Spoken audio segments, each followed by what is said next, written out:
ותרת פלאים אין מנחם לה.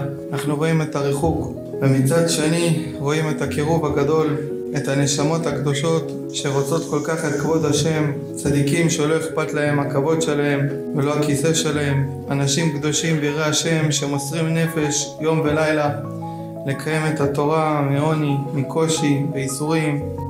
מגילת רות מלמדים אותנו חז"ל, להודיעך שכרן של גומלי חסדים. רות הייתה בת מלכים, הייתה בארמון של עגלון מלך מואב. היא עזבה מלוכה, עזבה כבוד, עזבה עשירות, הלכה להיות עם נעמי.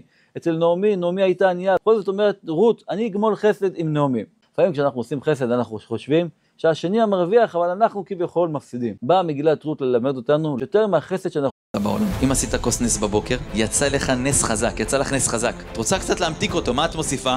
סוכר! אתה תוסיף נס? מה, אתה נורמלי? אני רוצה שיהיה מתוק, אני מוסיף עוד נס. מה עובר עליך? מה אומר השם למשה? מה, מים פה מרים? כן. אז יש פה עץ הכי מר בעולם, שים אותו, יהיה מים מתוקים. איך יכול להיות, בורא עולם? מה כתוב בפסוק? משה משליך את העץ למים, וימתקו המים. אומר הקדוש ברוך הוא, שם שם לו חוק ומשפט. חידוש עכשיו, קראתי לפני שנה, חתם סופר שכותב, לא מובן מה השם אומר, כל המחלה אשר שמתי במצרים, איזה מחלה הייתה במצרים? לא היו שום מחלות במצרים, היו מכות במצרים, זה לא מחלה. מה המחלה שהייתה במצרים? שהשם אומר, כל המחלה אשר שמתי במצרים, לא אשים עליך, כי אני השם רופאך.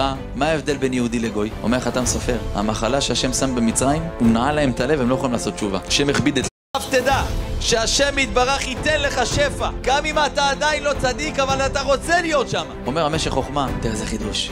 יש אנשים שאומרים, אני לא צדיק, למה שהשם ייתן לי? תראו, זה דבר אדיר, הוא אומר. אני לא שומר שבת כמו שצריך, אני לא כל יום לומד תורה, אני בא פעם בלחברותה. מה, זה אומר שהשם ייתן לי? עם ישראל קיבלו מן דרך נס מהשמיים לפני קבלת התורה. הם לא היו צדיקים. הם פחדו.